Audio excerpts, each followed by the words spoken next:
وهنتكلم عن حاجات في الجي اي تي. اوكي؟ انا I would prefer ان احنا نبتدي كلامنا من الجي اي تي عشان انتوا ما تحسوش ان في او لا يعني او عشان الناس اللي ما جاتش امبارح خلاص ما تبقاش حاسه ان هي في غربه شديده خلاص. اوكي؟ ده بعد اذن الناس اللي حضرت امبارح. اوكي؟ بس ديفينتلي هنقول. اوكي؟ احنا هنتكلم النهارده عن حاجات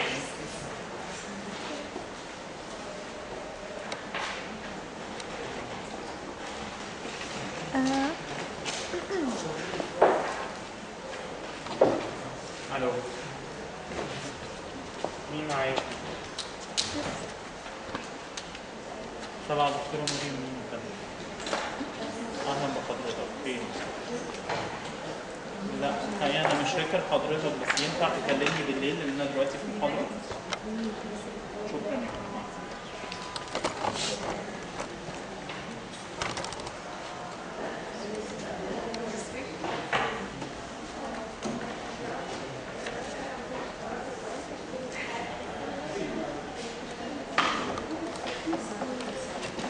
بصوا يا جماعه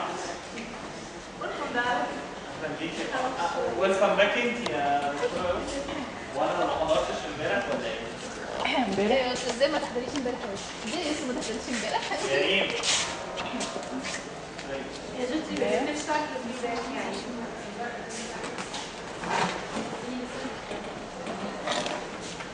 ايه الاخبار؟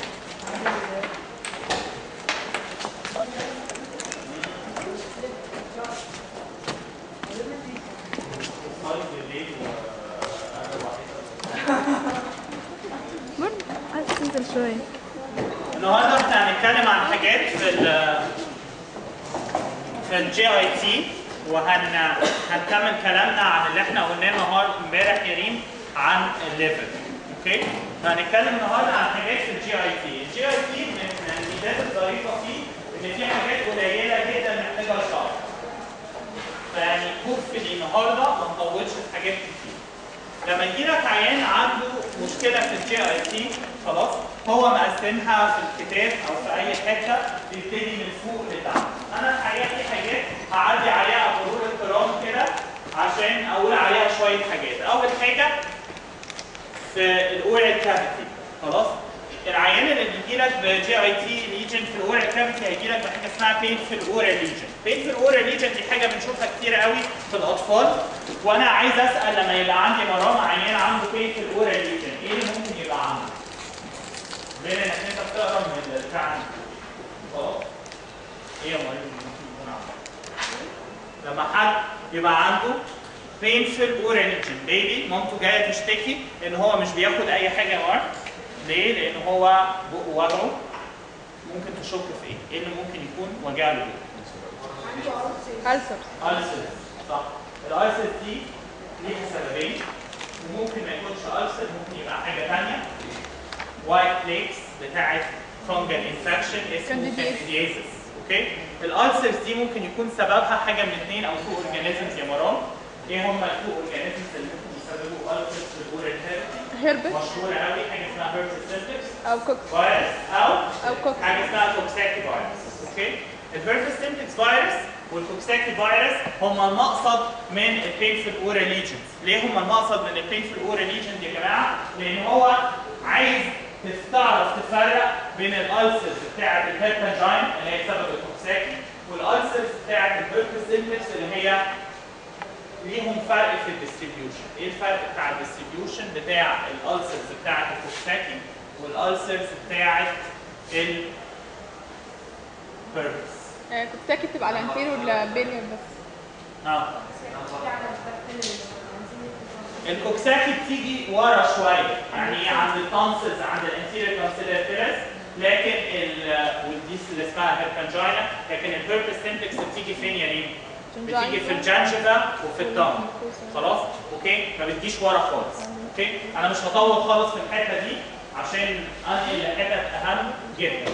اول حته مهمه النهارده هي مهمه مش عشان خالص طبعا مهمه عشان الامتحان جدا لانه بتتسالوا ايه الديفرنشال دايجنوستس بتاع الفوميتنج كتير لكن هي مهمه اكتر حاجه في ان انا افهمك الكونسبت بتاع الاوت بيشنت برزنتيشن. لما بيجي لك عيان المستشفى يوصل، اوكي؟ العيان ده يجي الاول فين او فين؟ هو في عيان يا مريم بيخش ايمرجنسي روم على طول في اي مستشفى محترم. اي مستشفى فيها حاجه اسمها تراش، صح؟ او لو الصبح حاجه اسمها اوت بيشنت كلينكس، وبعد كده العيان بيتعرض على تراش او الاوت بيشنت كلينك، ولو هو النيد ان هو يخش ايمرجنسي روم بيخش، صح؟ هو ده البيشنت سيركيليشن. يعني ايه بيشنت سيركيليشن؟ يعني اي عيان دخل المستشفى بيخش حاجه اسمها تراش روم. التراش روم ده هدفه ايه؟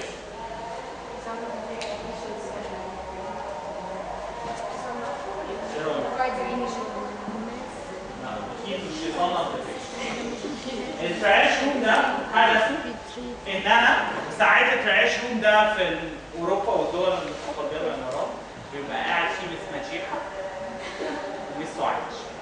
خلاص؟ احنا طبعا عشان عندنا مس مشيحه ومس عايش ما بنقعدهمش في التراش، بنقعد مين؟ نقعد الدكتوره مريم ودكتوره امتياز ومع الدكتوره يسرا ومع يعني احنا بنقعد الدكاتره ومعاهم كمان نايم. ليه؟ لان احنا ما بنعلمش الناس في الاول كويس، وحتى النايم ممكن نحط حد فوقيه عشان احنا مش ضامنين من قدراته كويس. النايم اللي قاعد في الاستقبال او دكتور امتياز اللي قاعد في الاستقبال هدفه ايه؟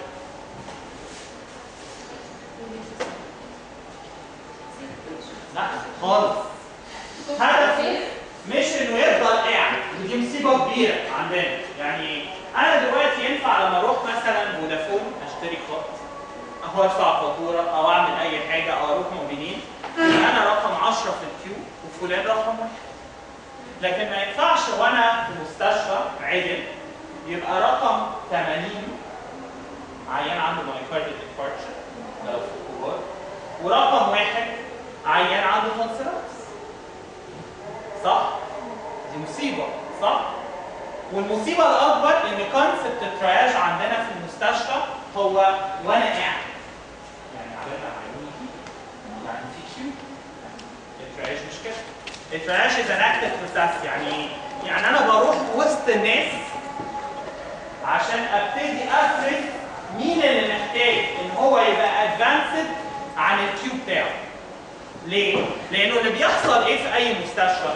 اللي بيحصل في اي مستشفى يوصل في مصر ان تلاقي بالذات ابو ريش اول عيان في الكيو ست بتصور او حتى جايه من ورا خالص بتصور ابني الحق ابني الدكتور بيموت، وبعدين تخش تلاقي واد مظلم وسخن وعنده كونسيرفز.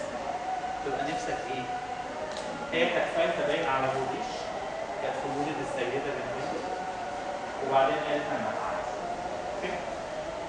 لكن تلاقي بقى بعد كده عيان رقم 20 كل شايله دماغها في السلام المختلفين قدام التمام ولفات 10 لفات، وبعدين تعالى لنا فكيت ال 10 لفات وبتبص على العيان لقيت ولد بيأرست. والله واد بيأرست، واد مثلا كان بيسخن 80 مره في الساعه وبيأرست والحق، وانت بتقول الحق يا ماما ده الواد يا دكتور بيموت، ما تقولش كده. وبعدين نخش انا وهي نصوت في الطوارئ وهي تدعي عليا. خلاص؟ هو ده الكلاسيك اكزامبل. اذا اول حاجه العيان بيعملها لما بيخش المستشفى هو انه يبقى ايه؟ ترياج. الترياج هدفه ايه؟ اول هدف الترياج يوصل هو انا افرق العيان اللي in urgent need for intervention من العيان اللي كان be assessed more slowly. خلاص؟ طب تاني هدف للترياج ايه؟ هي هتوصلكم انا بقول الكلام ده ليه؟ اول ما نبتدي يعني هتوضح. خلاص؟ ايه الهدف الثاني بتاع الترياج يا جماعه؟ هدف الترياج الثاني يا مريم ان انا لما يجيلي عيان وانا كل عيان ما عندوش حاجه ايمرجنسي، يعني مش مثلا بيأس ولا بيكونفولز ولا اي، كل العيانين اللي مش محتاجين يخشوا الاي ار همشيهم هروحهم البيت. في عيانين مش هيخشوا الايمرجنسي روم وهيطلعوا الوول يتحلوا دايت. يعني مثلا عيان عنده فيفر، نضرب مثال بحاجه احنا لسه ما خدناهاش. جالي عيان عنده فيفر، العيان ده عنده 10 سنين، بعمل له اكزامينيشن فلقيته باي اكزامينيشن ما عندوش اي سورس للانفكشن. العيان ده هروحه بيته ولا هحجزه؟ لا هروحه. جالي نفس العيان بس عنده شهرين، هروحه بيته ولا هحجزه؟ هحجزه. ليه؟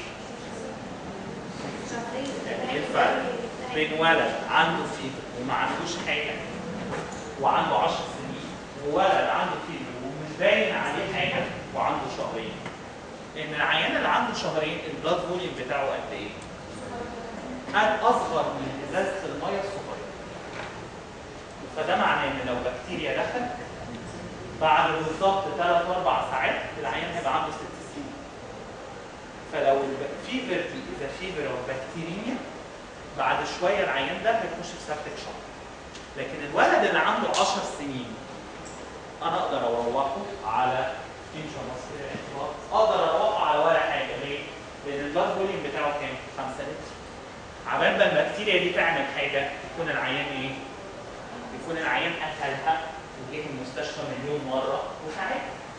فهمنا ولا ما فهمناش؟ يبقى هدف الترياج الاولاني ان انا اميز بين ايه وايه يا مونيكا؟ بين العيان اللي في urgent need to enter the emergency room وبين العيان اللي كان be assessed more slowly او in a slower way. تاني هدف ان انا افرق العيان اللي in need for admission من العيان اللي مش in need for admission. تالت هدف للترياج هو كل عيان يا بص انا I will not admit him هو عيان انا اقدر اعالجه. انا primary physician اللي عارف الترياج ده is a primary healthcare physician، يعني مش specialist، صح؟ مش cardiologist، مش nephrologist، مش معقد. جالي عيان، العيان ده عنده كبس، دي كار.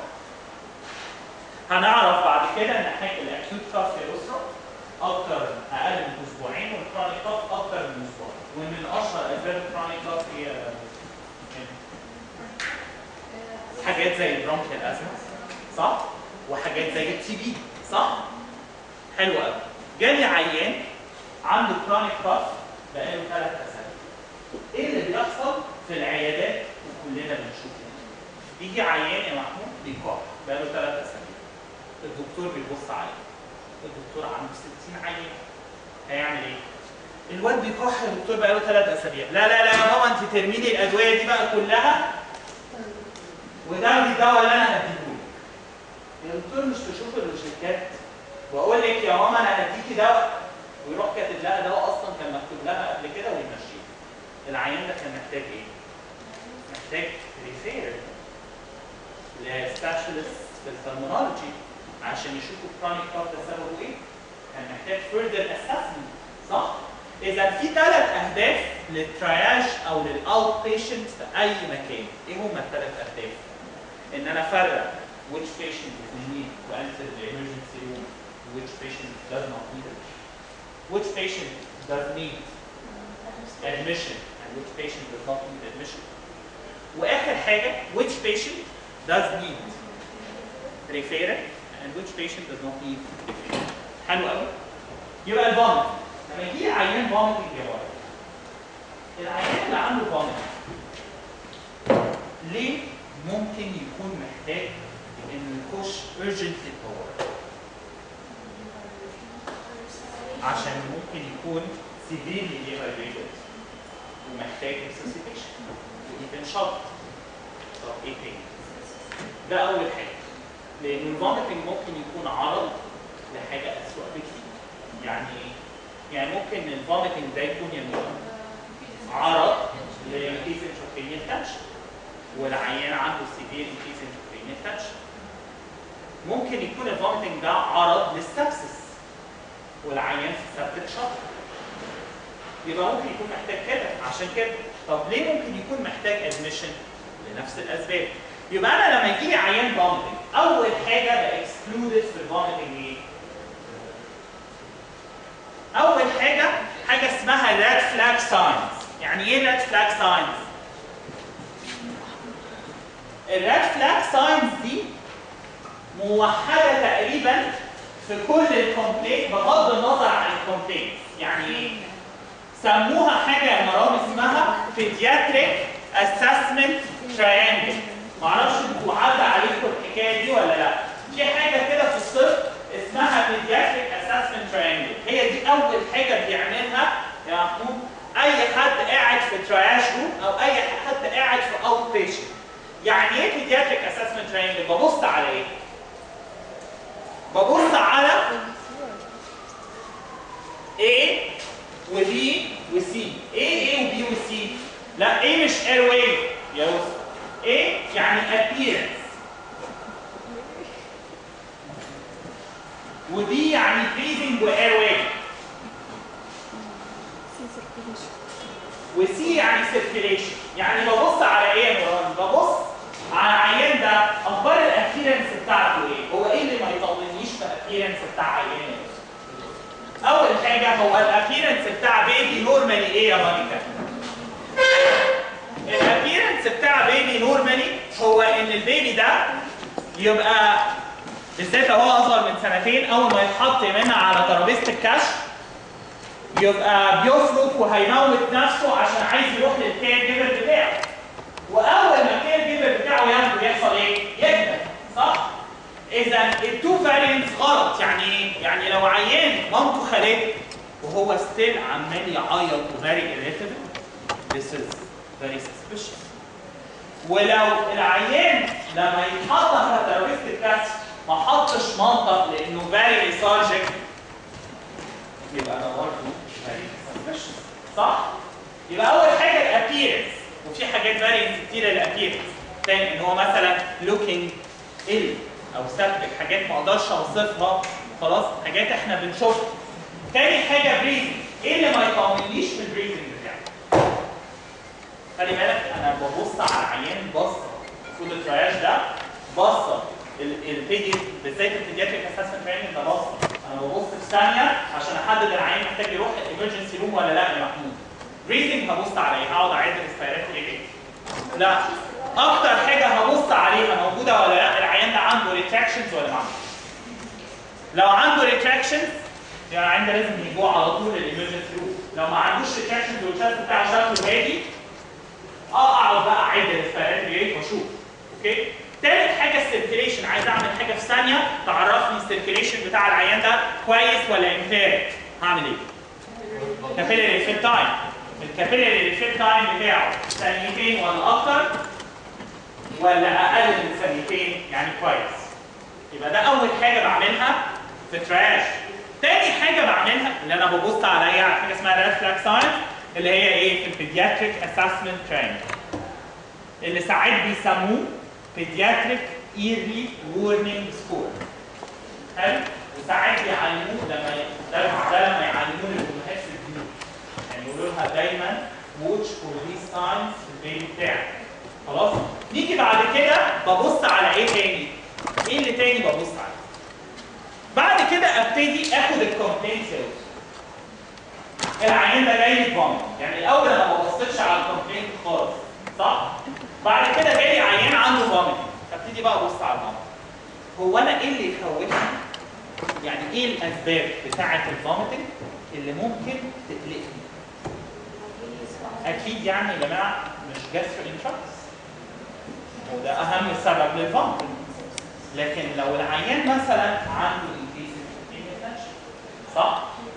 لو العيان عنده دايابيتس والدايابيتس عامله له اسيدوزس فبيفومت بسببها، صح يا مار؟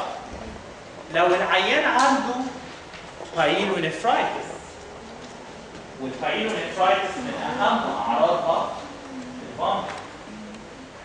وانا مش فاهم ليه البايلونيفرايتس من اهم اعراضها الفومتنج بس غالبا بسبب السيفير بين. خلي بالك ان البيبي مش بيعرف يمانيفست البين. الهيباتايتس من اهم اعراضها الفومت والفود انتوليرنس وما يبقاش عايز ياكل عنده انوركسيا. خلاص؟ ده بسبب الفايرينيا السيفير فيروفيريميا في الهيباتايتس بسبب البين في البايلونيفرايتس الانمانيفستد بين. خلاص؟ يبقى infections outside الجاستروintestinal tract بتقلق صح؟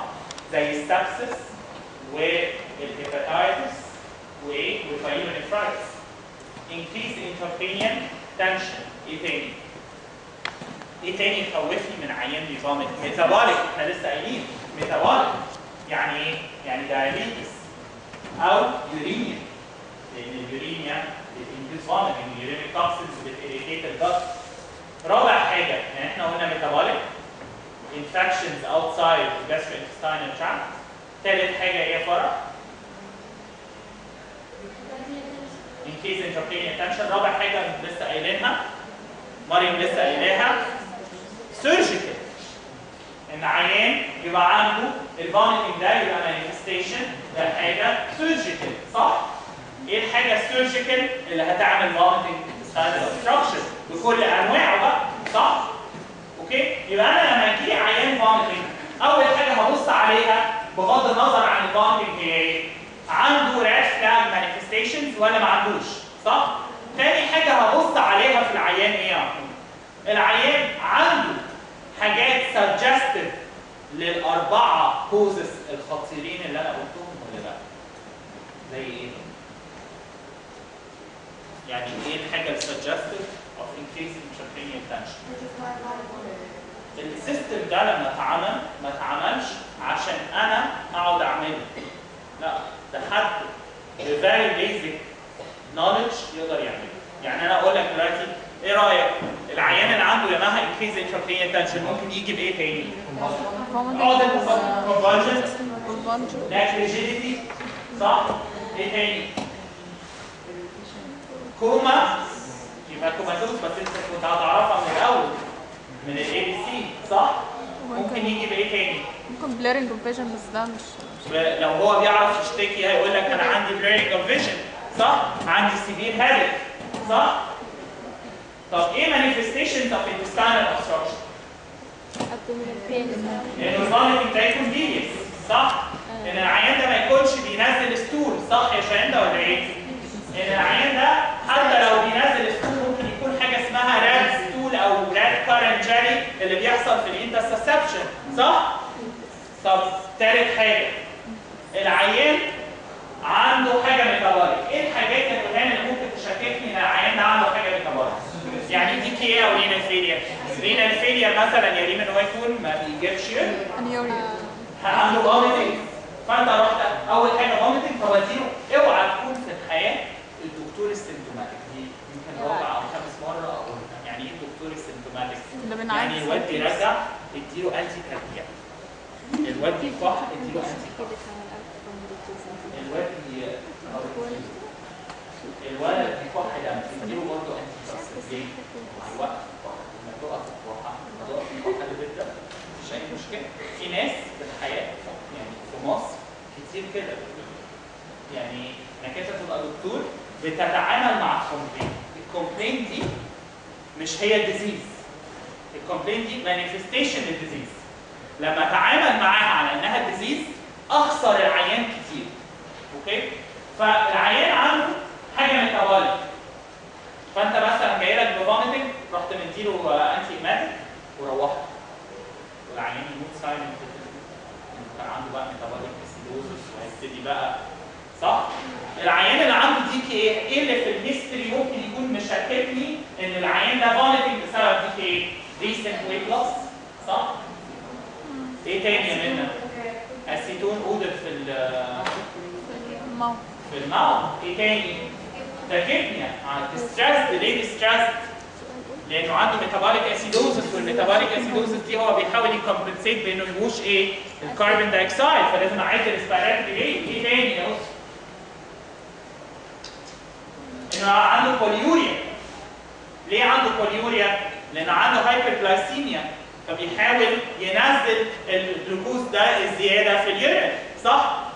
طب ميتابوليك ميتابوليك increase intracranial tension intestinal obstruction. رابع حاجه infections outside the gut. ايه infections outside the gut؟ احنا قلنا hepatitis, pyelonephritis وايه؟ هيخفى عليك. يعني ايه مش هيخفى عليك؟ يعني عنده بقى مانيفستيشنز كنت هتشوفها في الاي بي سي. لكن هيباتايتس تدور على ايه؟ تسال الام عيان جاي لك بفوميتنج، تروح سائل الام اخبار اليورين بتاعه ايه؟ دارك ولا مش دارك؟ صح؟ اخبار الستول بتاعه ايه؟ كلاي كولر ولا مش كلاي كولر؟ صح؟ عنده جوندس ولا ما عندوش؟ صح؟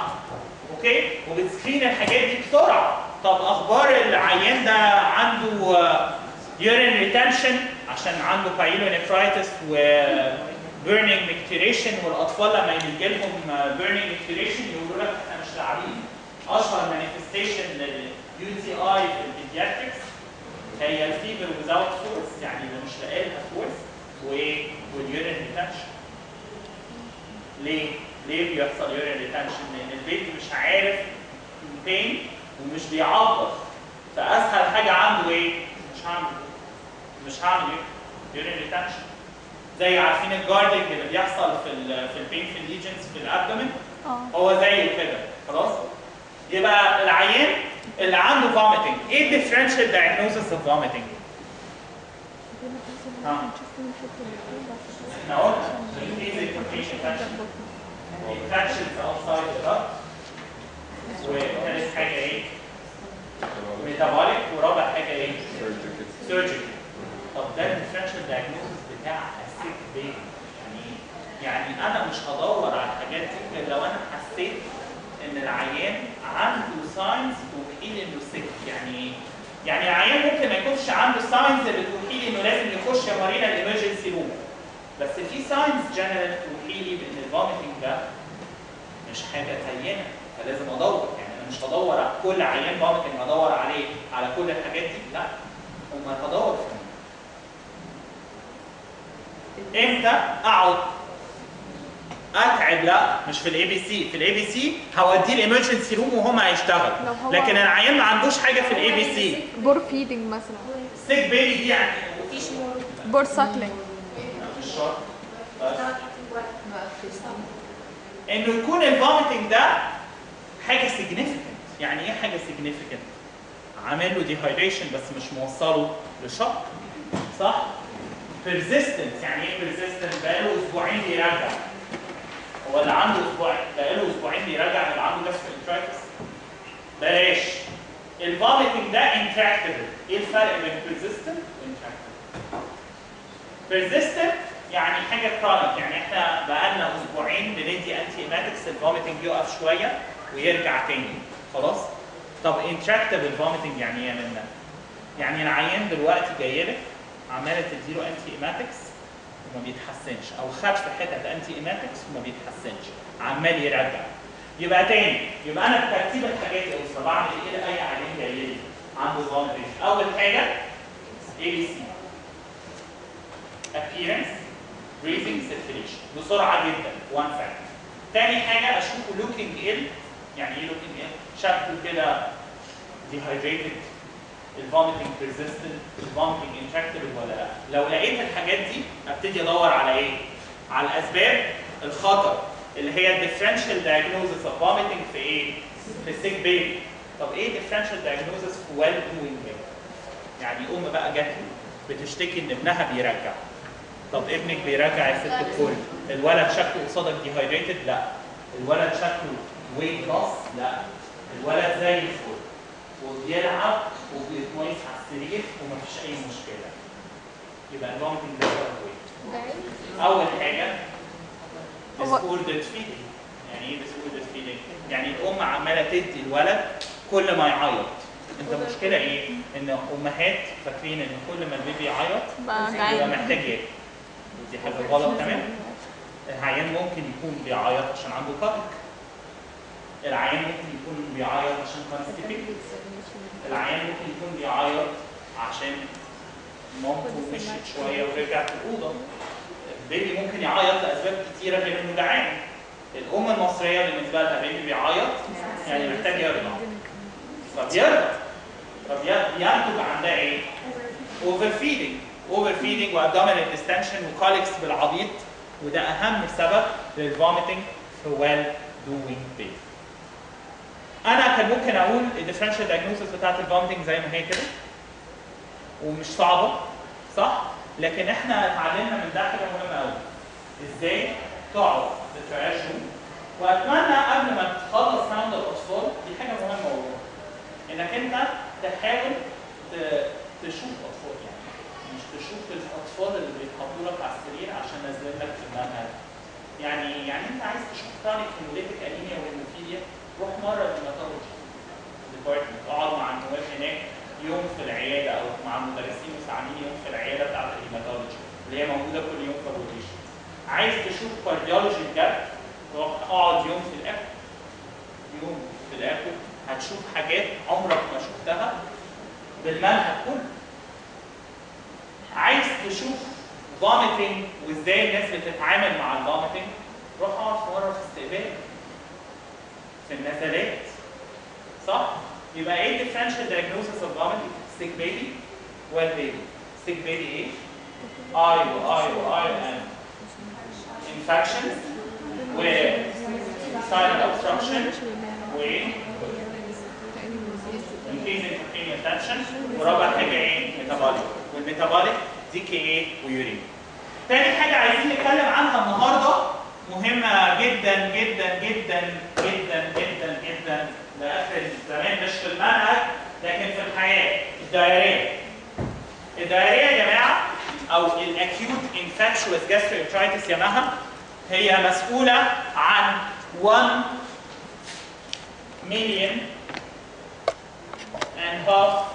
deaths annually في افريقيا.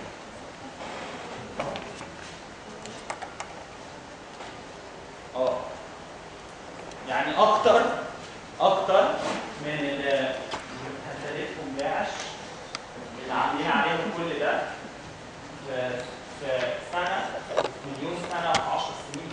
خلاص؟ لما انا يبقى عندي جاستريك دايريه، ايه انواع الدايريه؟ لا انواع الدايريه اول حاجه اكيوت وكرونيك دايريه. امتى اقول عليها اكيوت وبرزيستنت وكرونيك؟ امتى اقول عليها اكيوت؟ وامتى اقول عليها برزيستنت؟ وامتى اقول عليها كرونيك؟ لو اكتر من 2 weeks تبقى persistent. وبعدين؟ اكيد مش اكتر من 2 weeks. امال persistent تبقى فين؟ حلو. اقل من اسبوعين تبقى اكيوت. من اسبوعين لشهر persistent، واكتر من شهر كرونيك. ايه اشهر اسباب الكرونيك دايريه؟ اللي احنا في حاجه منهم اتكلمنا عنها وفي حاجه ما اتكلمناش عنها. لا الاثنين ما اتكلمناش عنهم. ايه هما الحاجتين اللي ما اتكلمناش عنهم لغايه دلوقتي وهنتكلم عنهم فين بعد كده؟ واحده هنتكلم عنها في الريسبيراتوري ديسوردرز، حاجه اسمها cystic fibrosis. ايه cystic fibrosis؟ Cystic fibrosis is a disease of the exocrine parts of the organs. It affects the lung والciliary epithelium اللي هو بيسكريت الانفكشنز من الريسبيراتوري تراكت وتعمل دايليتيشن وبرونكيتس، وتأفكت الاكزوكراين بانكرياس. ولما تأفكت الاكزوكراين بانكرياس، والاكزوكراين بانكرياس ده بيعمل ايه؟ بيعمل الدايجستيف انزيمز، فيحصل للعيان ايه؟ مال دايجشن، مال ابزوربشن، الابزوربتيف انزيمز والدايجستيف انزيمز ما تبقاش موجوده، ويحصل للعيان ايه؟ كرونيك دايريا وكرونيك تشست ترابلز، وثالث حاجه ايه؟ يحصل فيلير تو سترايك. عيان عنده كرونيك انفكشن وكرونيك دايريا وفيلير تو سترايك، يبقى العيان ده اكيد قصدي العيان عنده كرونيك دايريا وكرونيك تشست ديسوردر اكيد هيبقى عنده فيلير تو سترايك صح؟ ونسمي الفيلير تو سترايك دي عشان انا قلتها قبل كده يا مريم، اندوجينس ولا اكزوجينس؟ ومين هيفكرني كان ايه يا جماعه الاكزوجينس فيلير تو سترايك والاندوجينس فيلير تو سترايك؟ وانا قلتها فين قبل كده يا مريم؟ لما كنت بشرح الCP والنيورولوجيكال ديسوردرز شرحت ان في نوعين من الفيلير تو سترايك يا فرح صح؟ ايه هما النوعين من الفيلير تو سترايك؟ ان العيان ما بياكلش صح؟ ان العيان ما بياكلش، او ان العيان بياكل بس ما بيتمرش فيه. ليه العيان بياكل وما بيتمرش فيه؟ لان عنده انكريز كاتابوليزم صح؟ قلنا ان كل الحاجات الكرونيك ديسوردرز تعمل كرونيك كاتابوليزم ما عدا النيورولوجيكال ديسوردرز مش المفروض تعمل كرونيك كاتابوليزم. وقلنا ان العيانين اللي عندهم نيورولوجيكال ديسوردرز زي السي بي لما يجي لهم فيلير تو ثرايف يبقى ده بسبب تشايلد نيجلكت. يعني اهاليهم مش طايقينهم. ليه اهاليهم مش طايقينهم؟ لانهم بالنسبه لهم اطفال ديسيبل بالذات في المجتمع زي المجتمع المصري هو بيردن عليه ومش بيأدي اي حاجه خلاص فبيبتدوا يهملوا فيهم فيبتدوا ما ياكلوهمش. يبقى انا عندي نوعين من الفيلير تو ثرايف اكزوجينس واندوجينس. اللي بتحصل في السيستيك فايبروزس اسمها ايه؟ اندوجينس فيلير تو ثرايف صح؟ طيب ايه تاني بيعمل كرونيك دايريا غير السيستيك فايبروزس؟ وهناخده فين في المنهج؟ السيلياك ديزيز. ايه السيلياك ديزيز ده؟ السيلياك ديزيز ده يا جماعه لمن لا يعلمه العيان بيبقى عنده الرجي لايه؟ لحاجه اسمها الجلوتين. الجلوتين ده موجود فين يا؟ في القمح صح؟ فنلاقي العيانين دول جايين لنا بالعياده بيكمتين بايه يا ريم؟ يعني مشكلتهم ايه في الحياه؟ وممكن اصلا ما يكتشفوش خالص. لا خالص. يجي لك عيان حتى ايفن مش بكرونيك دايريا لان ساعات الكرونيك دايريا ما بتبقاش ملحوظه لانها ما بتبقاش سيفير زي السيستيك فايبروز. يجي لك بايه؟ لا خالص. يجي لك عيان عنده شورت ستيج. عيان عنده شورت ستيج. ليه؟ عشان كده عملوا حاجه في الحياه اسمها ويل تشيك ابس ما بتتعملش للاطفال كابوليشن عشان كابوليشن في 1000 عيان بيجوا كل يوم استقبال وفي زيهم بيجي عيادات الجنرال للناس اللي اشتغلت في حاجه اسمها بيشنت سيرتوينتين صح؟ فما فيش بيبي وسط 60 بيبي بيكشفوا عند دكتور واحد بيتعمل له حاجه اسمها ويل تشايلد تشيك اب. اكيد لما يبقى عندي 60 عيان في العياده مش هبص العيان ده طوله مناسب بالنسبه لسنه ولا امال مين اللي بيلاحظها وبيلاحظها امتى؟ الام والاب يبتدوا يلاحظوها امتى؟ لما الواد يروح ايه؟ المدرسه يبتدوا يلاحظوا الواد بالنسبه لزمايله قد كده صح؟ فيبتدوا يستغربوا يبتدوا يجوا لك بقى صح؟ شفت الواد قصير بالنسبه للولاد التانيين في المدرسه ما تشوف السبب ايه؟ وساعتها نحوله الاول يعمل ايه؟ يعني الولد القصير ده قبل ما اشك ان هو سيلياك واقلق الاهل يا منى لازم اشك ان هو ايه؟ فاميليا ممكن يعني مش زي ابوه؟ ام قصيره يعني ابوه وامه قصيرين يا اسره هو هيجيبوا منين؟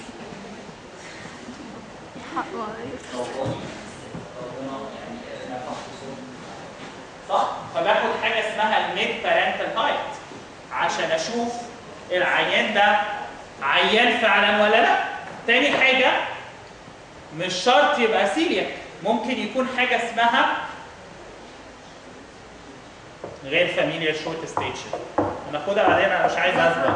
في ناس لا خالص في ناس ثانيه ما تفضلش ما لاحظتوش ما اعرفش انتوا كلكم في المدرسه يعني اكيد كنتوا لاحظتوا ان في واحد يفضل قصير لغايه البيوبرتي وبعد كده يحط على الكل. انا افتكرت اسمه ده خلاص ده دي حاجه هيقولها فكل دول نورمال فارينتس يا مرام. لكن العيان لو البارنتال هايتس بتاعته كويسه انا مش هستنى لغايه ما اوصل للبيوبرتي عشان اعرف هيطول ولا لا صح؟ هبتدي بقى اعمل له اهم انفستيجيشن هعملها له ايه؟ جراس هرمون وثايرويد بروفايل صح؟ وثالث حاجه ايه؟ سيلياك. حاجات السيلياك يبقى كرونيك دايريا وعرفنا ان الكرونيك دايريا ده هناخده في الاندوكراين والسيلياك والسيستيك فايبروسس هناخده فين؟ في الريسبيراتوري ديسوردرز خلاص؟ واكيوت دايريا. ايه اسباب الاكيوت دايريا؟ ايه يعني هو بس الانفكشنز هي اللي تعمل الاكيوت دايريا؟ مفيش حاجه ثانيه؟ لا. احنا عندنا صح يا انفكشوس يا نوت انفكشوس. الانفكشوس يا برايمري يا حاجه اسمها بارنتال. يعني ايه برايمري يعني ايه بارنتال؟ برايمري يا مونيكا يعني حاجه اسمها فيكو اورال. يعني ايه؟ يعني العيان خد حاجه مش نظيفه فيها اورجانيزم مش نظيف عمل ولاء خلاص، او عمل توكسينز مش نظيفه فعمل له دايريه. منها حاجه بتعمل شيكا توكسين، والشيكا توكسين بتعمل حاجه اسمها هيموليتيك يا شاهنده يورينيك سندروم، صح؟ مهمه دي صح؟ او بارنترال، يعني ايه واحد يا منى جاي لي فاقول لا ده عنده بارنترال دايريه. بارنترال دي يعني جت من الدم. جت من الدم يعني ايه؟ يعني العيان عنده انفكشن في حته ثانيه، والانفكشن اللي في حته ثانيه بيجود على الحتت الثانيه اللي في الجسم، يعني بيوزع لها بكتيريا. فالجات نابو من الحب جامد، فعنده شويه دايريه نتيجه ان عنده نمونيا اسوشيتد مع النمونيا. عنده انفكشن كبير يا مرام في حته ثانيه، وعنده شويه دايريه بتبقى مايلد جدا بسبب انه عنده انفكشن كبير في حته ثانيه. يبقى تاني، يبقى اول حاجه كرونيك دايريه، ثاني حاجه اكيوت دايريه، والاكيوت ايه؟ انفكشوس برايمري ونون انفكشوس، والانفكشوس برايمري وبارنتال. ثاني حاجه نون انفكشوس. ايه الحاجه النون انفكشوس اللي ممكن تعمل دايريه؟ دراج انديوس. اديته امبيسيلين. واحد جاي لي تونسيلايتس وانا لقيت ان التونسيلايتس دي بكتيريال خلاص، فلما لقيت يا مرام ان التونسيلايتس دي بكتيريال رحت مديله التريتمنت بتاع الستريبتوكوكال تونسيلايتس. ايه هو التريتمنت بتاع الستريبتوكوكال تونسيلايتس؟ طبعا امبيسيلين. طب هو ليه الامبيسيلين يا جماعه ما ينفعش في الستاف انفكشن؟ دي حاجه كده عارفاها. عشان الستاف بتعمل حاجه اسمها بنسلينيز انزايم بيكسر البنسلين، فلازم احط مع البنسلين ده حاجه تمنع تكسيره، فتبايند للبنسلينيز انزايم اسمها ايه؟ سلباكتام او فلافينانيك اسيد. فانا ما اديش في حد انا شاكك فيه انه عنده ستاف انفكشن يا مراد بنسلين. زي مين؟ مين اللي انا شفت ان عنده ستاف انفكشن؟ لو جالي نفس عيان عنده نمونيا وبلورال افيوجن، اشهر تو انفكشنز يعملوا نمونيا وبلورال افيوجن او نمونيا ولونج ابسس هم الكليبسيلا والستاف. فما ينفعش عيان جاي بنمونيا وبلورال افيوجن او نمونيا ولونج ابسس اديله بنسلين بس، هو صعب وبالذات في مصر. اعلى ريتس اوف انتيبيوتيك ريزيستنس في الحياه. عارف المصري باي ذا واي، يعني المصري لما مثلا يروح يعمل عمليه في المانيا كارديوثوراسيك اوبريشن، وانا دي شفتها، الناس اللي من المنطقه من مصر بالذات والعراق انهم ذا هايست انتيبيوتيك ريزيستنس بيدخلوهم بعد العمليه ايزوليشن روم، لانهم بيفترضوا انهم انفكتد انتل بروفن اذروايز، من كتر ما احنا بقى عندنا اوفر جراست انفكشنز عشان الانتيبيوتكس ما بقتش جايبه. ليه ما بقتش جايبه؟ لان اي حد في العيادات الجنرال لما يروح اي عياده برايفت الام هي اللي بتطلب انتيبيوتيك. يعني لو الدكتور كتب لها روشته من غير انتيبيوتيك، هو فين الانتيبيوتيك؟ يعني اديني روشته من غير انتيبيوتيك. احنا عندنا هاي ستريتس اوف انتيبيوتيك ريزيستنس، دي حقيقه يعني. خلاص؟ يبقى اكيوت انفكشوس ونون انفكشوس. نون انفكشوس دراج امبيسيلين، الامبيسيلين بيعمل دايريا. ايه تاني؟ دايتاتيك. واحد كان حاجه والحاجه دي بتنديوس دايريا، ايه الاكل اللي انتوا تعرفوه يعمل دايريا؟ لبن. ايه تاني؟ في مثلا التين من الحاجات اللي بتعمل دايريا، بغض النظر يعني خلاص مش مهم. يعني في اكل يا جماعه بينديوس لوز موشنز اوف ذا جات لانه مليان فايبرز. خلاص؟ اوكي؟ يبقى اكيوت انفكشوس نون انفكشوس، انفكشوس برايمري وبارنتال، نون انفكشوس دايتاتيك ودراجز. ايه تاني؟ persistent بقى، persistent diarrhea. ايه البرزيستنت diarrhea؟ ايه اسباب ان العيان يبقى عنده persistent diarrhea؟ يعني ايه persistent diarrhea؟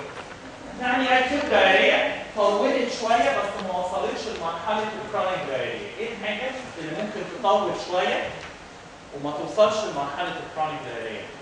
اول حاجه ان العيان لما بيبقى عنده acute diarrhea مرض الانتستينال سيلز بتبقى شدت، والانتستينال سيلز دي جواها حاجه اسمها اللاكتيز انزيم. خلاص؟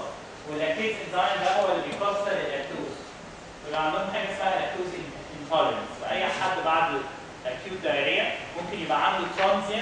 لاكتوز انتولرنس. يعني ايه ترانزيت لاكتوز انتولرنس؟ يعني مش قادر يرسبوند للالبان بانكريز دايريا اكتر من ناس بكتير. طب ايه تاني بيعمل persistent دايريا؟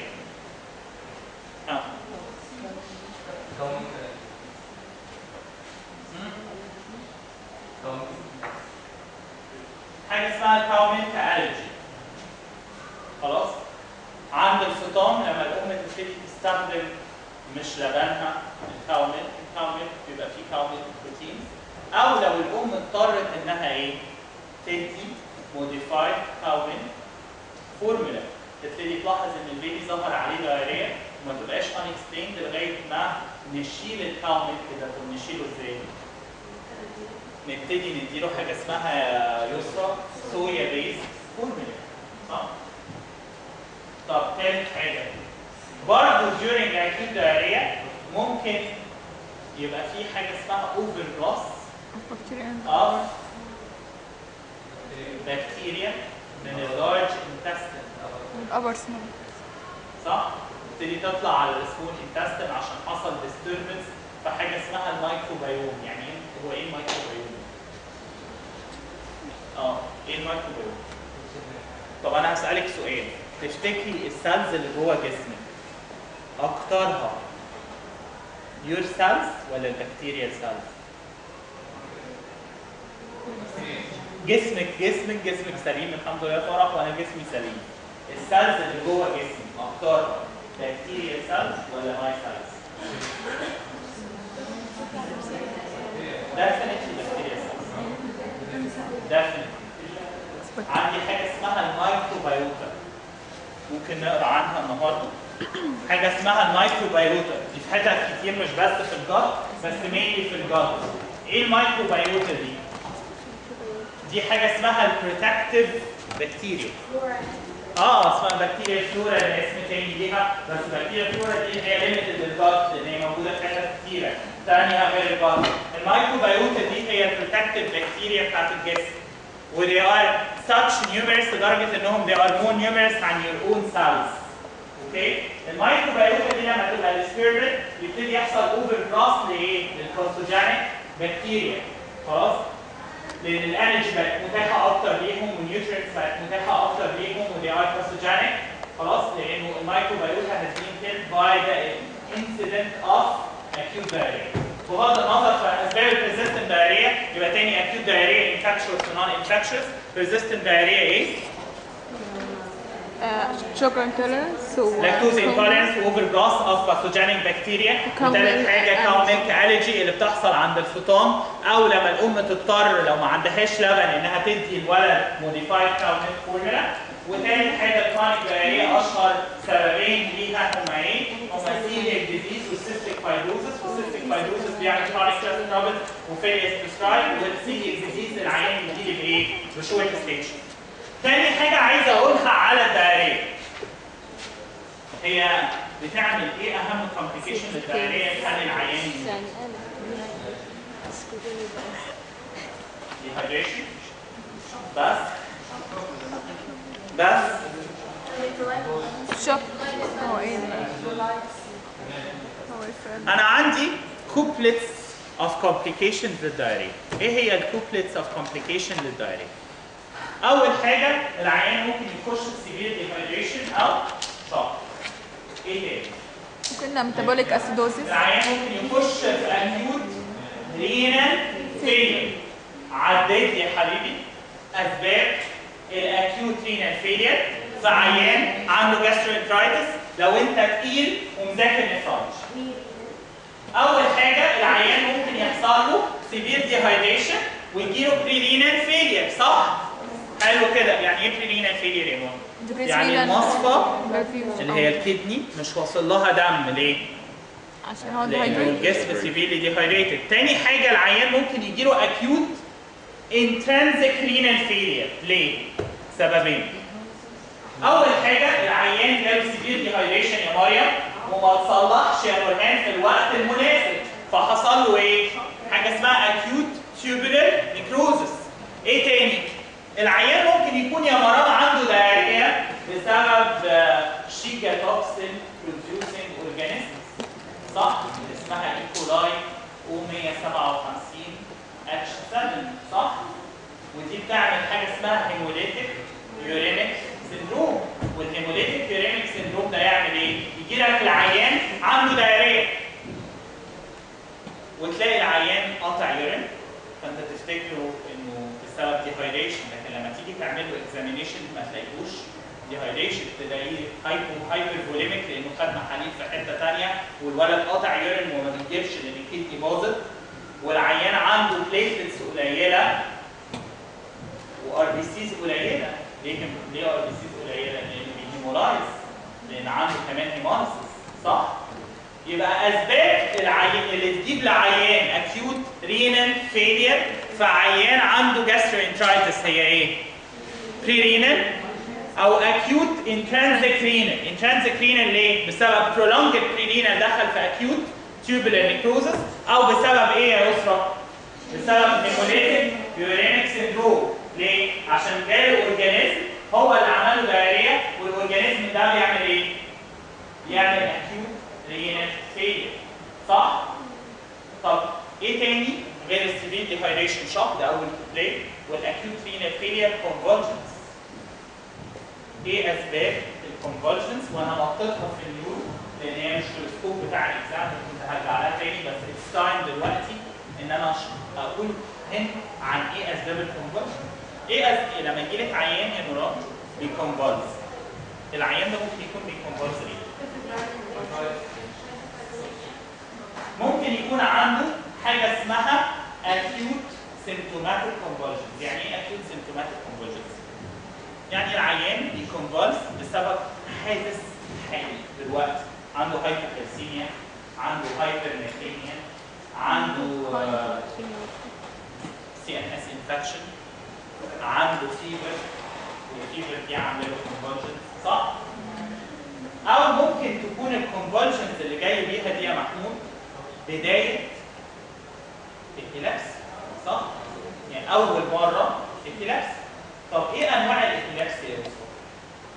يعني بنصنف الابيلابسي ازاي؟ لا مشكله بقى الكونفولجنز لما بيشرحوها في المنهج انهم بيشرحوها من point of view of a neurologist. انا بشرح دلوقتي الكونفولجنز من point of view of a pediatrician. لما بيجي لك عيان عنده سيجز والسيجز دي اتكررت كذا مره، العيان ده ممكن يكون ايه او ممكن يكون ايه؟ انا اقول لك ممكن يكون ايه وممكن يكون ايه. اول حاجه ممكن يكون عيان ولد 8 سنين في مدرسه، كلموا ابوه ومامته قالوا لهم الولد ده اتشنج. بعد اسبوع الولد اتشنج تاني، اتشنج تاني. الولد ده يورولوجيكالي زي الفل يا بابا، ما فيهوش اي حاجه غير كونفولجن. الولد ده الاول على الفصل بتاعه. الولد ده ذكي جدا، الولد ده كل حاجه. الولد ده عنده حاجه غير السيجز خالص، يسموا دي برايمري ايبيلابسي. يعني ايه؟ يعني ايه؟ ايديوباثيك مالهاش سبب صح؟ طب ممكن الايبيلابسي يبقى لها سبب؟ جالك ولد سي بي بيتشنج في الطوارئ يا ريت. الولد السي بي بيتشنج ليه؟ لانه سي بي. جالك ولد عنده جوشيه او نيمانتيك ديزيز، ميتابوليك ديزيز، وبيتشنج. هو بيتشنج ليه كده ان شاء الله؟ عشان عنده جوشيه نيمانتيك. الولد ده نورمال نيورولوجيكال خالص، الولد ده عنده ديفلوبمنتال ديلي صح؟ وبيتشنج فوق البيعه. عارف يعني ايه فوق البيعه؟ يعني زي كده ما يجيبوا لك لغه غنوج في المطعم، ده فوق البيعه صح ولا ايه يا محمود؟ يبقى دي سموها ايه؟ سكندري او سيمتوماتيك ابيلابسي. يبقى تاني ايه انواع الكونفولجنز يا مهند؟ برايمري او اول حاجه اكيوت سيمتوماتيك. يعني ايه اكيوت سيمتوماتيك؟ يعني حاجه وهتتحل دلوقتي خلاص؟ او مالتيبل او ريكارنت سيجز، وريكارنت سيجز يسموها ابيلابسي. نرجع نقسم الابيلابسي لايه؟ لبرايمري ابيلابسي وايه؟ وسكندري ابيلابسي او سيمتوماتيك ابيلابسي. خلاص؟ ليه بنسميها سيمتوماتيك واسم احسن سيمتوماتيك؟ لانها سيمتوم لمرض اكبر بكتير. نيجي بقى للجاستروانترايتس. هو عيان الجاستروانترايتس كونفولسيف. اول حاجه اللي حصل يحصل له الكترولايت امبالانس. صح؟ هايبوكالسيميا، هايبرناتريميا، اشهر حاجات ممكن تحصل تعمل كونفولجنس في عيان جاستروانترايتس. طب ايه تاني؟ ايه تاني يخلي عيان جاستروانترايتس يكونفولس؟ انه عنده فيفر، والفيفر مع الجاستروانترايتس الفيفر عالي قوي قوي قوي، فالولد دخل في دراي سيجن. ايه تاني؟ توكسيك يعني ايه؟ اشرح. ما تحفظش حاجه انت مش فاهم. ما هو الواد ده اصلا لا مش دراج. زي ايه؟ طب ناخد حاجه قبل التوكسيك عشان انطقها. العيان عنده فايرينيا صح؟ والفايرينيا دي فيروس ممكن يعمل انكفالايتس اللي هو بيسموه هيربس فيروس مثلا، وبالمره عمل الجاستروانترايتس ودي كانت البدايه، وبعد كده ابتدت تظهر عليه اعراض ايه؟ انكفالايتس. يبقى فايرينيا اوف انكفالايتس. تاني حاجه الكترولايت امبالانس. رابع حاجه فيفر. ورابع حاجه توكسيك. يعني ايه توكسيك؟ انا مش هجاوب على السؤال ده غير لما انتوا تدوروا عليه، عشان انا قلت لكم قبل كده لازم تدوروا على الحاجات، انتوا مش بتحفظوا وبس. اوكي؟ انت مش جاي المنهج ده عشان تقول لي في الكونفولجنس بوتيمال. طبعا الكونفولجنس بوتيمال وجرومال على فكره التقسيمه دي قديمه شويه، بوتيمال وجرومال ما عادش الكلام ده بيتقال. بوتيمال دي بقى بيسموها ابسنس ايجنت ودي ليها قصه ثانيه هنشرحها بعدين. لكن اهم تقسيمه بالنسبه لي انا للكونفولجنس مش كده خالص. اهم تقسيمه ككلينيشن، انا يعني ككلينيشن اهو جالي عيان بيكونفولج. يا ترى العيان ده اول مره ولا دي 10 مره؟ ويا ترى لو 10 مره العيان ده نيورولوجيكلي كويس ولا العيان ده عنده ديفلوبمنتال ديلي؟ هو ده المهم. يبقى اول كوبليه في الكومبليكيشنز بتاعت الكونفولجنس هي ايه؟ شوك وديهايدريشن. تاني كوبليه كونفولجنس واكيوت رينال فيلير. تالت كوبليه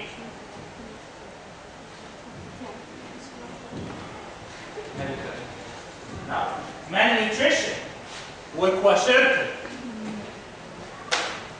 من اشهر الكومبليكيشنز بتاعه الدايريه الاكيوت انفكشن دايريه الفولتي براكتس اوف ذا فاميليز في التعامل مع الدايريه.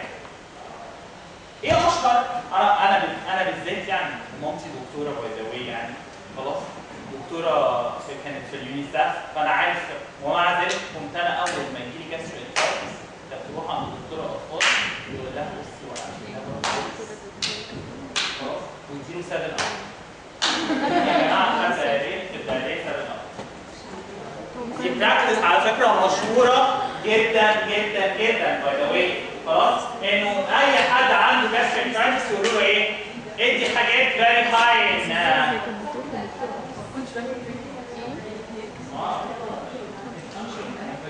كويس.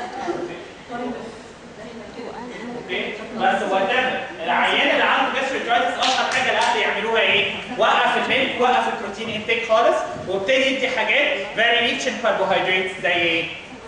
زي 7 اب. لا بقى هنتكلم بقى في حاجات فيري لو سوشيو ايكونوميك، ادي ميه رز بقى وحاجات زي كده عشان اديله غذاء بقى اغذيه بس ما اضروش يعني خلاص. فيبتدي العيان يجيله ايه؟ يجيله ما عندوش غير كربوهيدرات يا اسنان خلاص، وعنده بروتينز قليله قوي، فيبتدي يورم، ولما يورم الخبطه مع مين يا ريم؟ مع النفراتك. ما هو لما يورم هيبقى كواشيرتل، الخبطه انا بقى مع مين؟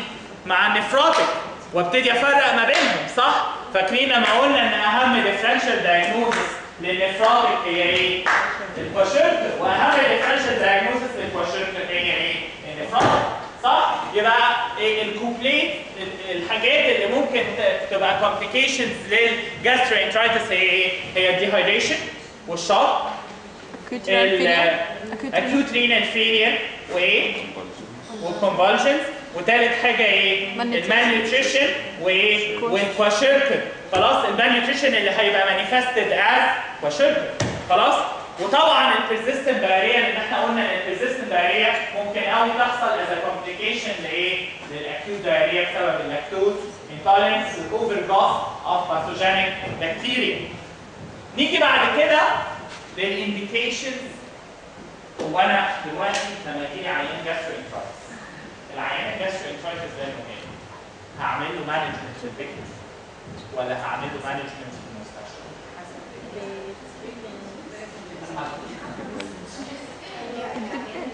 الجاستروانترايتس لما يجي على حسب ايه؟ اكيد السيفيرتي بتاعت اول حاجه على حسب العيان ده ديهايدريتد قد ايه، صح؟ يعني لو جالي عيان سيفيري ديهايدريتد اكيد مش هقول لامه مانج العيان ده في البيت، صح؟ ابقى موجود. لما يجي لي عيان وانا لما همانجه في البيت يا يوسف همانجه ازاي؟ حاجه اسمها اورال ديهايدريشن، محلول معالجه الجفاف، صح؟ محلول معالجه الجفاف ده بيتاخد اورالي ولا بيتاخد ايه؟ اورالي. ولد جاي لي بانتراكتبل فوميتنج، الفوميتنج بتاعه فيري سيفير، اقول له جود روح البيت وخد الاو ار اس وربنا معاك، وان شاء الله الولد هيبقى زي الفل. ابقى عبيط، ابقى متخلف عقليا. يعني ولد عنده الفوميتنج، مش احنا خدنا حاجه اسمها ايماتيك فورم اوف بويزنينج؟ في حاجات بتيجي المين مانيفستيشن بتاعها فوميتنج مش دايريه. لما يجي لي عيان زي كده ما ينفعش اقول لها لا ده العيان ده حضرتك بصي مش سيفيرلي ديهايدريتد، وانا خدت ان العيان مش سيفيرلي ديهايدريتد ده لازم يروح بيته وياخد محلول معالجه الجفاف. لا. تالت حاجه يبقى تاني انتراكتبل فوميتنج. تاني حاجه سيفير ديهايدريشن، وساعات ناس بتقول مودريت كمان. تالت حاجه كومبليكيشنز. جالي واحد عنده دايريا جاستروانترايتس وسوكس والولد قطع عينه. بص او ار اس هيبقى زي الفل. جالي واحد عنده acute gastroenteritis او acute infectious diarrhea والعيان ده عنده convulsions. بصي انا هديله دواء دلوقتي للتشنجات هيبقى زي الفل وروحي البيت. والولد الصوديوم بتاعه 180. مفيش مشكله يا بنات. ده ساعات الهايبرناتريميا يا شاهين بتيجي بسبب الرونج بليسمنت اوف اورال ريهايدريشن سوليوشن. ازاي؟ العيان دلوقتي عنده كيس بتاع الاو ار اس، لو دوبه في اقل من اللي مطلوب في البريباريشن السوليوشن ده هيبقى ايه؟ هيسكتونيك، صح؟ هيبقى كونسنتريت، هيبقى فيه صوديوم اعلى، فلما دي العيان هيحصل له ايه؟ هايبرناتريميا، صح؟ فكمان لازم حتى وانا بعمل هوم مانجمنت اقول ايه؟ اقول الام ازاي تدي الاو ار اس، لان انا لو ما قلتش الام ازاي تدي الاو ار اس بعد يوم العيان ده هيجي له هايبرناتريميا وبيكونفرس. اوكي؟ يبقى اول حاجه ايه الانديكيشنز اوف هوسبيتال مانجمنت؟ احنا قلناها كومبليكيشنز، فوميتنج سيفير ديهايدريشن وسيفير ديهايدريشن. عايز بقى اخر حاجه اقولها، ودي حاجه مهمه عشان تعرفوا تفرقوا ما بينهم يا مان. لما يجي لك عيان عنده ديهايدريشن، تعويض الديهايدريشن ده اسمه ايه؟ اسمه حاجه اسمها ديفيسيت ثيرابي. يعني ايه ديفيسيت ثيرابي؟ نعوض كل اللي راح. خلاص؟ حلو؟ اسمها ديفيسيت ثيرابي. يعني ايه ديفيسيت ثيرابي؟ يعني العيان فقد يا نوران 200 سم ميه. خلاص يا مونيكا؟ بسبب الترجيع والاسهال. اوكي؟ انا لما اديله يا نوران ال 200 سم يبقى انا بعمل ايه؟ بعمل حاجه اسمها ديفيسيت ثيرابي. خلاص؟ طب العيان انا بديله ال 200 سم دول يا شاهندة على 8 ساعات معلقهم له في الطوارئ لان هو سيفير ديهايدريشن. الولد ده عمال يرجع ويسكت ويرجع ويسكت. العيان ده في ال8 ساعات لو في حاجه ثانيه ما اديتهالوش بعد 8 ساعات من الديفيسيت هيفضل ديهايدريشن. اسمها ايه؟ اسمها ريبليسمنت ثيرابي اللي هي الاو ار اس. الاو ار اس از نوت ا ديفيسيت. يعني ايه؟ يعني انا بدي الاو ار اس دي لمين يا محمود؟ بديها العيان مايلد ديهايدريشن. يعني ما فقدش كتير، هم 50 سم ولا 20 سم اقدر اتغاضى عنه. لكن الاو ار اس دي انا بديها ايه؟ از ريبليسمنت. يعني ايه؟ يعني كل ما العيان يا منى يرجع اقول لامه بعد كل مره ترجيع هتدي له قد كده او ار اس، وبعد كل مره اسهال هدي قد كده او ار اس. دي بيسموها ايه؟ ريبليسمنت. الريبليسمنت دي مش كيوريتيف، الريبليسمنت دي بريفنتيف. يعني ايه بريفنتيف يا استاذ؟ يعني بمنع بيها ان العيان يحصل له ديهايدريشن، مش بعالج الديهايدريشن اللي موجود. عشان كده قلنا يا مارينا ان العيان المودريت والسيفير ديهايدريتد ما ينفعش يتصلح في البيت. ليه؟ لان الاو ار اس از نوت كيوريتيف، العيان ده خلاص حصل له مودريت وسيفير. العيان ده لازم ياخد حاجه اسمها في المستشفى ديفيسيت، صح؟ لكن لو هو مايند هطنش المايند اللي حصلوا دول وعايز اديله او ار اس عشان امنع ايه؟ انه يحصل ايه؟ مودريت وسيفير. او لو هو جاي لي جاسترونترايتس فالي ايدي ولسه مش ديهايدريتد هديله ايه؟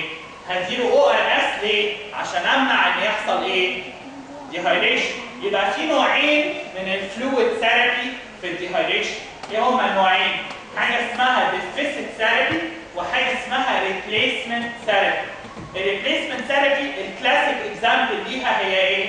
الاو ار اس. لكن الديفيسيت ثيرابي هي المحاليل اللي بتتعلق للعيانين لما يتقعدوا في النزلات.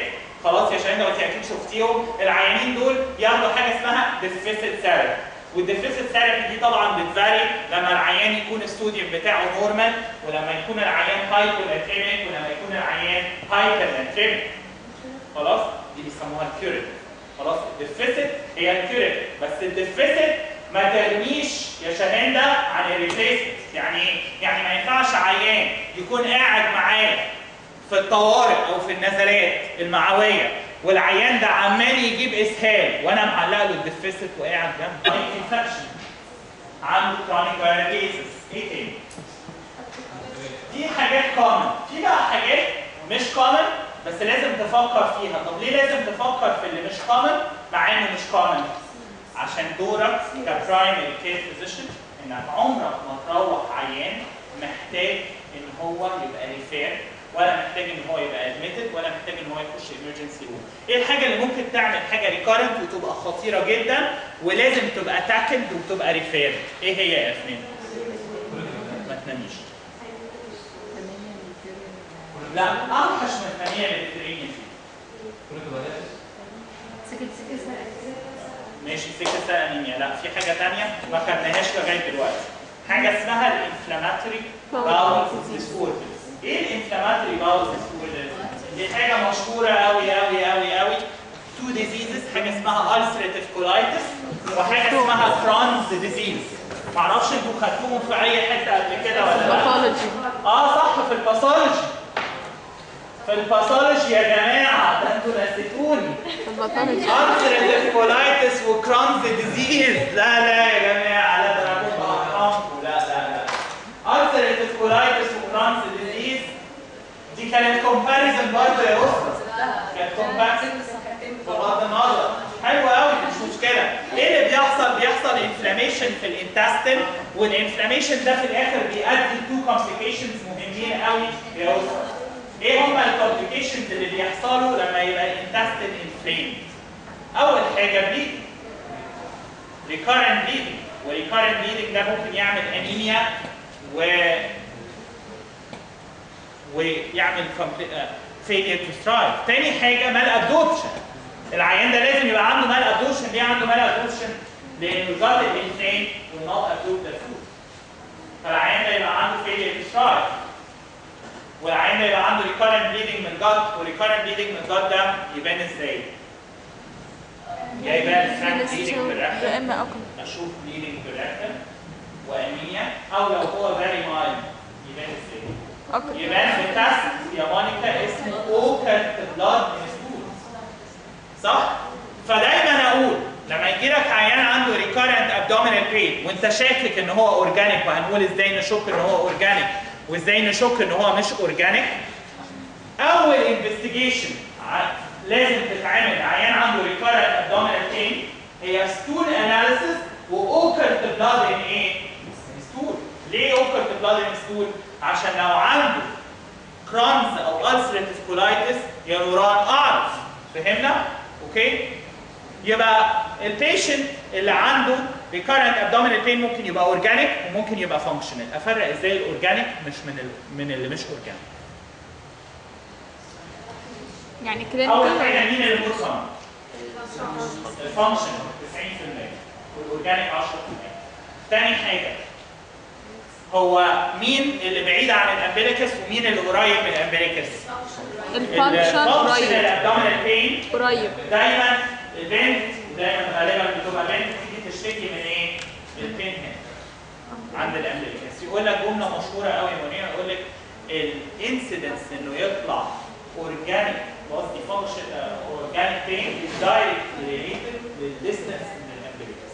يعني كل ما البين بعيد عن الامبليكس كل ما البين ده غالبا كان اورجانيك مش فانكشن. ثالث حاجه السيفيريتي. العيان اللي عنده اورجانيك ده غالبا يا جماعه ايه؟ البين ده مش بينيمه، بينترفير مع هيز اكتيفيتيز، بيتعبه. لكن الفانكشنال ده ايه؟ ده دلع. عايش حياتي. لو واحده بتدلع مثلا بنت ومامتها خلفت جديد والسيك اتنشن حاجات كده يعني خلاص. رابع حاجه وده حاجه من الحاجات المهمه اللي لازم تكون شربتها من محاضرات الكتير اللي احنا خدناها في الاسوشيتد مانيفستيشن. عيان جاي لك بفيلير تو سترايف وعنده ريكارنت ابدومينال بين، هتقول يا جماعه ده فانكشن؟ حرام عليك. حرام عليك. ايه ده؟ امال الاورجانيك يبقى ايه؟ عيان جاي لك بشورت ستيتشر والعيان ده جاي بريكارنت ابدومينال بين، هتقول ده اورجانيك؟ العيان عنده مايلد ابدومينال بين، قصدي مايلد ابدومينال تندنس، هتقول ده فانكشنال؟ هو العيان اللي عنده فانكشنال هيبقى عنده ابدومينال تندنس ليه؟ خلاص؟ يبقى البيشنت هفرق بين الاورجانيك والفانكشنال ازاي؟ اول حاجه بالديستنس فروم ذا امبليكس. ثاني حاجه بالانترفيرنس والاكتيفيتي. رابع حاجه بايه؟ ثالث حاجه بايه؟ بالاسوشيتد مانيفستيشنز باي هيستوري واكزامينيشن وايفن باي لاب. واحد جاي لك بريكارنت ابدومينال بين وعنده مايكروسيتيك هايبوكروميك انيميا، ايرون ديفيشنسي يعني. بسبب ايه؟ بسبب ريكارنت ليجن. صح؟ خلاص؟ يبقى احنا خدنا النهارده حاجات في الجي اي تي اللي هي ايه؟ الفوميتنج والبين في الاورال ليجنز، وقلنا ان اهم حاجه في البين في الاورال ليجن هو مديك البين في الاورال ليجنز بس عشان تفرق بين الهيربنجينا والهيربس سيمبلكس. ثالث حاجه خدنا الجاستريترايتس، واهم حاجات عايز تفتكروها من الدايريه ان اولا الدايريه دي اهم قاتل في افريقيا. ثاني حاجه ان الدايريه دي ليها كوزز اكيوت وكرونيك، والاكيوت انفكشوس ونون انفكشوس، والانفكشوس برايمري بارنترال. صح؟ انا ما بحفظش حاجه قبل ما بجيبها، انا برتجل تماما. وانت لازم تبقى في الكلينيكال ما بتحفظش على قد ما بتعرف ترتجل. كل ما عرفت ترتجل كل ما بقتش خايف قبل الامتحان. والارتجال في الكلينيكال ارتجال عن فهم، انت فاهم عشان كده بترتجل. ثالث حاجه خدناها النهارده هي ايه؟ هي الابدومينال بين، وقلنا ان الابدومينال بين اكيوت وريكارنت. يعني ايه اكيوت؟ يعني اكيوت ده يعني خلى العيان يجي لك دلوقتي بسبب السيفيريتي او بسبب the presence of hemodynamic compromise. ثالث حاجه ان الريكارنت ده اورجانيك وفانكشنال. اخر حاجه عايز اقولها النهارده قبل ما اقفل الحصه شويه نصايح للفتره اللي جايه عشان بتوع النساء هيسيبونا خلاص. ان هم واحد يعني انت يا ريم بس غالبا خلاص اوكي. انه انا عايز اقول حاجه، الفتره اللي جايه فتره مهمه بالنسبه للسنه خلاص. انت هتبتدي بعد يوم 14 عندك امتحان راوند. انت ايه اهم حاجه بالنسبه لك في الفتره دي؟ اهم حاجه في رايي في الفتره دي بالنسبه للي في الاطفال انهم يراجعوا كويس قوي الدايجنوستيك سكيلز. امتحان الدايجنوستيك سكيلز يا اسره امتحان سهل. وخساره انك انت تخسر في نفسك. انا بقول تاني امتحان سهل. خساره اللي هي الاكس ريز والاي بي جيز والستول واليورين اناليسيس. تاني حاجه ما اعرفش هو قال 14 خلاص بعدها تاني حاجه ودي حاجه مهمه قوي انك انت تذاكر الكلينيكال قصدي النظري اللي ريليتد للكلينيكال. ما تشغلش بالك في ناس كتيره انا عارف هنا بتاخد درس دي حاجه انا متاكد منها. في ناس ما بتاخدش، اوكي؟ الناس اللي بتاخد درس، معظم الناس عندها بوليسيس في دروس الاطفال ان درس الاطفال لازم تخلص في راوند الاطفال. الكلام ده غلط خالص.